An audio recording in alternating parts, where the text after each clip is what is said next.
Hello दोस्तों, good morning. कैसे हैं आप? आशा है कि बहुत अच्छे होंगे, चुस्त दुरुस्त और तंदुरुस्त होंगे। आज हमारे कला जगत में जब जब नोबेल पुरस्कार की बात आती है कि वह कौन सा कलाकार था, वह कौन सा व्यक्ति था जो प्रथम बार नोबेल पुरस्कार से सम्मानित हुआ, तो आज उन्हीं का जन्मदिन है। आज 7 मई है और 7 मई 1861 ईस्वी को जोड़ासांको में, जो कोलकाता पश्चिम बंगाल में पड़ता है, यहाँ पर देवेंद्रनाथ टैगोर, बिल्कुल देवेंद्रनाथ टैगोर और माता शारदा देवी के गोद से ऐसे महान व्यक्ति का अवतरण हुआ था, जो विश्व में गुरुदेव के नाम से जाने जाते हैं। साथ ही साथ कवि, लेखक, उपन्यासकार, दार्शनिक व चित्रकार रह चुके हैं। चलिए, हम बहुत ज़्यादा भूमिका न बनाते हैं, हम सीधे जो है अपने बिंदु पर आते हैं। आज इन्हीं के अवतरण दिवस के पक्ष में आज हम इन्हें पढ़ लेते हैं। ठीक है, चलिए हम बात कर रहे हैं रविंद्रनाथ टैगोर। ठीक है, हम बात करें रविंद्रनाथ टैगोर के विषय में। देखिए, हम पहले जन्म देख लेते हैं। तो इनका जन्म जो है आज कितना है, 7 मई। ठीक है, 7 मई 1861 ईस्वी को हुआ था जन्म। कहाँ पर हुआ था? जोड़ासांको। ये कहाँ भैया? ये है पश्चिम बंगाल में। ठीक है, इनकी जो मृत्यु कब हुई थी? तो मृत्यु भी इनकी हुई थी 7 अगस्त को। क्या? 7 अगस्त 1941। 1941 में किसी और की मृत्यु हुई थी, बताइए।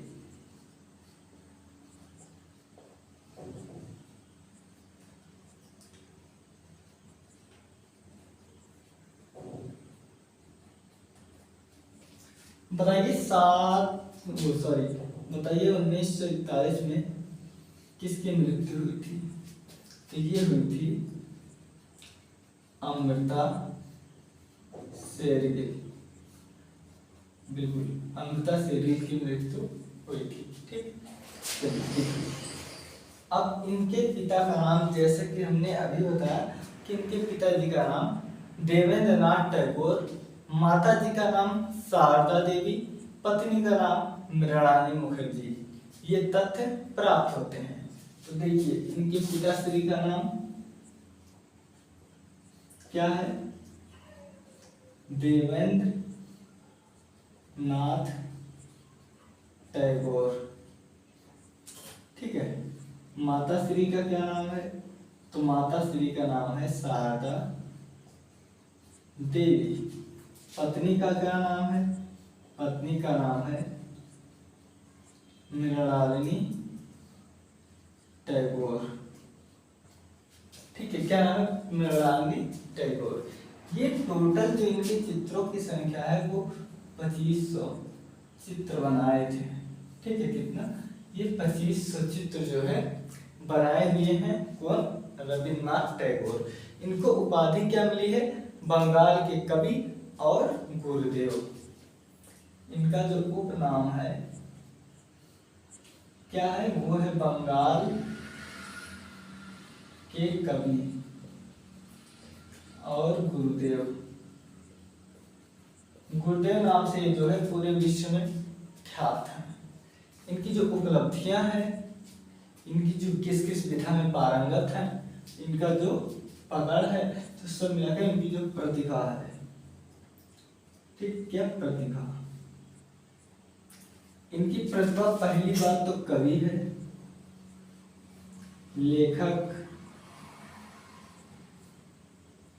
उपन्यासकार, नाटककार, और दार्शनिक, लास्ट में है ये चित्रकार। ठीक है, तो इन विधाओं में ये व्यक्ति यानी कि गुरुदेव जी जो है इन विधाओं में पारंगत थे। इनको आधुनिक विमूर्ति शैली, क्या इनको आधुनिक विमूर्ति शैली और नारी जो है इनका चित्रण विषय था। चित्रण विषय इनका क्या था? चित्रण विषय पहला था आधुनिक अमूर्त शैली। ठीक है, दूसरा था नारी चित्रण, ये इनका विषय था रविंद्रनाथ टैगोर जी का। देखिए, हमने जैसे कि बताया कि जीवन के बहुत लंबे पल में जो है अपने जीवन में चित्रकारी की शुरुआत करते हैं। लगभग यहाँ लिख लीजिए नोट, 67 वर्ष की उम्र में चित्रकारी शुरू की। कितने? 67 वर्ष की उम्र में इन्होंने चित्रकारी जो है ना वो शुरू किए थे। कब? 67 वर्ष। यहाँ तो ठीक है। अब देखिए 1920 में चित्रण करते वह 1926 में लेखन कार्य पूरी तरह से त्याग दिया। ठीक है, इन्होंने लेखन काम जो है पूरी तरह से त्याग दिया। यानी कि जो शुरू किए पेंटिंग 1920 ईस्वी में और 6 साल बाद 26 में इन्होंने उस लेखन कार्य को जो है त्याग दिया। बोले कि हम लिखेंगे नहीं भैया, बिल्कुल नहीं लिखेंगे।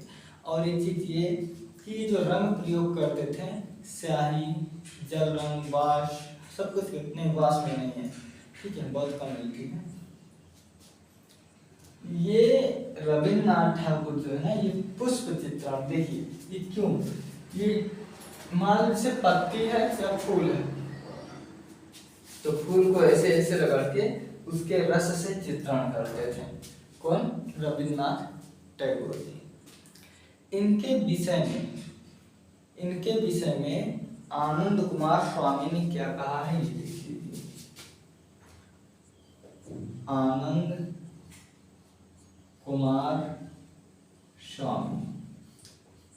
कुमार स्वामी ने इनके विषय में कहा है, इनके चित्रों के, कि इनके चित्र बच्चों जैसे हैं लेकिन बच्चों के चित्र नहीं है। इंग्लिश में कहेंगे child like but not child. इन्होंने कहा था इनके चित्र जो है बच्चों के जैसे हैं, बच्चों के जैसे लेकिन बच्चों के चित्र नहीं है। यानी कि ये जो टूटी फूटी रेखाओं से चित्रण करते थे, देखने में तो लगता था कि ये बच्चों के चित्र हैं, लेकिन उसमें इतनी अभिव्यक्ति परिपूर्ण थी कि क्या बताएं। ठीक है, आनंद कुमार स्वामी ये कहते हैं, एक है मुल्कराज आनंद है। कौन? मुल्कराज आनंद, मुल्कराज आनंद जी। ये साहब क्या कहते हैं? मुल्कराज आनंद साहब क्या कहते हैं? ये कहते हैं कि रविंद्रनाथ पर, किस पर? रविंद्रनाथ पर पालकिली का प्रभाव है, एडवर्ड मुंक का प्रभाव है, और किसका प्रभाव है? आप बताओ। पालकिली हो गया, एडवर्ड मुंक है। इसके साथ ही साथ क्या? इसके साथ ही साथ इन पर सल्वाडोर डाली सल्वाडोर डाली का प्रभाव है। इतने लोगों का इन्होंने जो है प्रभाव बताया है। ठीक है, इतने लोगों का इन्होंने प्रभाव बताया है।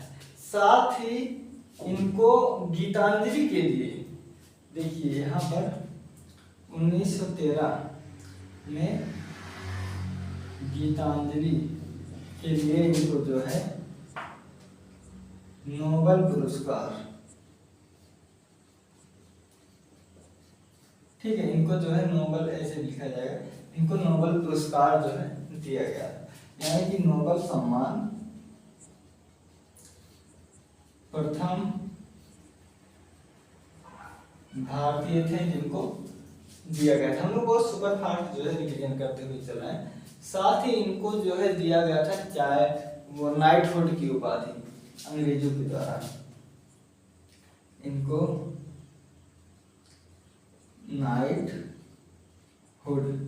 नाइटहुड मतलब क्या होता है? नाइटहुड मतलब होता है राजा के बहुत करीबी, इसका यही मतलब था इस सम्मान का। तो फिर आप जानते हो कि 1919 में जलिया बाग हत्याकांड होता है, तो इसमें ये जो है वापस कर देते हैं। हाँ, ये खुद मन से वापस कराना नहीं चाहते, इनके ऊपर बहुत दबाव दिया गया, तब ये जो है कर दिए थे, वापस कर दिए थे। साथ ही आप जानते हो कि इन्होंने 1919 में शांति निकेतन, क्या शांति निकेतन विद्यालय शुरू किया 1921 में। 1921 में क्या है? 1921 में विश्व भारती विश्वविद्यालय की स्थापना की। इस विद्यालय को 1951 में विश्व दर्जा मिला। और अभी कब? और अभी ये क्या चल रहा है? ये चला 2024 ना, तो अभी 2023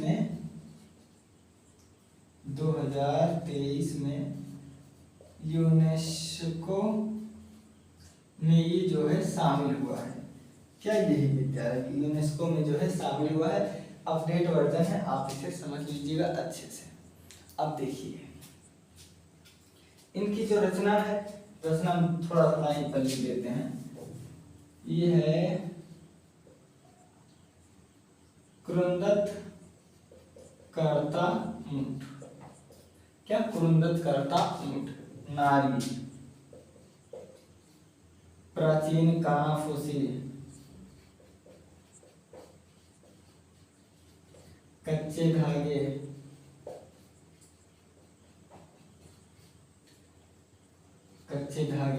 और आप बताओ क्या है?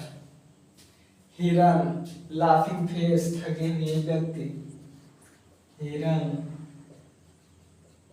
लाफिंग फेस,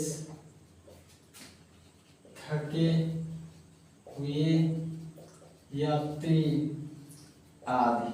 अरे भाई इतनी रचनाएं हैं, कितना 2500 रचनाएं हैं।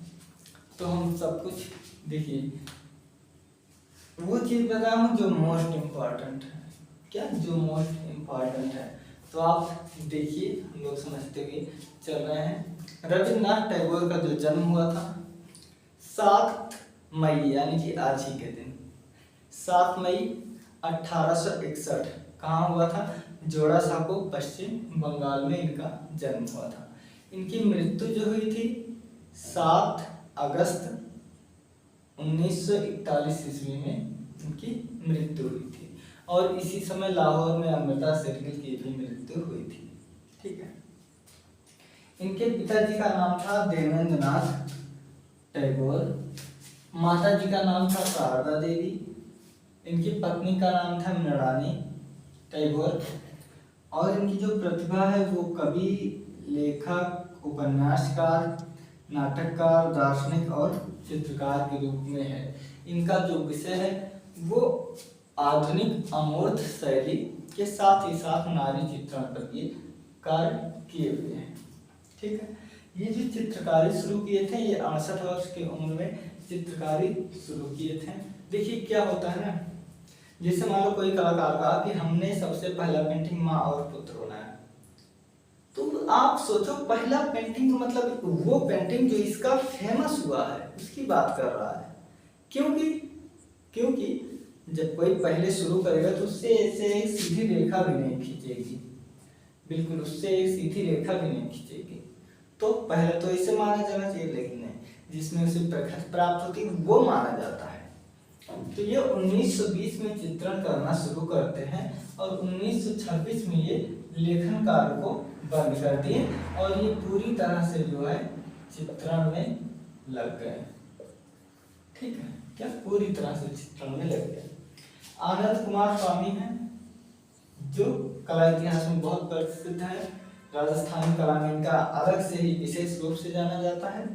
इन्होंने इनके चित्रों को कहा था child like but not child. इनके चित्र जो है बच्चों के जैसे देखने में है लेकिन बच्चों के चित्र नहीं है। इसी क्रम में मुल्कराज आनंद जी कहते हैं कि रविन्द्रनाथ टैगोर के जो चित्रों पर प्रभाव पड़ा है, एडवर्ड मुंक, पालकरी, सल्वाडोर डाली, इन सभी का जो है प्रभाव पड़ा हुआ है, ऐसा कहते हैं हमारे कौन, मुल्कराज आनंद जी। किसके, रविन्द्रनाथ टैगोर के विषय में कहते हैं। 1913 में गीतांजलि इनकी एक रचना है, इसी के चलते नोबेल पुरस्कार दिया गया जो प्रथम भारतीय को मिला था। नाइटहुड की उपाधि भी इनको मिली थी इनकी सेवा के कारण। लेकिन 1919 में जलियांवाला हत्याकांड होता है तो वहीं पर जो है ये वापस कर देते हैं लोग, तो इसे भी वापस करने के लिए कहते हैं लेकिन ये वापस नहीं करते हैं। ठीक है, फिर 1919 में ये शांति निकेतन नामक विद्यालय खोलते हैं और इसी विद्यालय एक 1921 में विश्व भारती विश्वविद्यालय नाम से चलता है जो अभी यूनेस्को में 2023 में शामिल हुआ है। 2023 में इसके साथ ही साथ जो है हम्पी के मंदिर भी शामिल हुए हैं, याद रखिएगा। 1951 में इसी विद्यालय को विश्व राष्ट्रीय पर विश्व का दर्जा मिल जाता है, विश्व लेवल पर जान पहचान मिल जाती है। इनकी जो चित्र है कुंदन करता ऊँट है, नारी है, प्राचीन कानाफूसी है, कच्चे धागे हैं, हिरण, लाफिंग फेस, थके हुए व्यक्ति आदि इनकी रचना है। हमने इन चीजों को बहुत आसानी ढंग से प्रस्तुत आपके सामने कर दिया हूँ। अब हम आगे बात करें किसी नए टॉपिक पर। ठीक है, आप लोग अपना ख्याल रखना, टेक केयर, मिलते हैं अगले वीडियो में।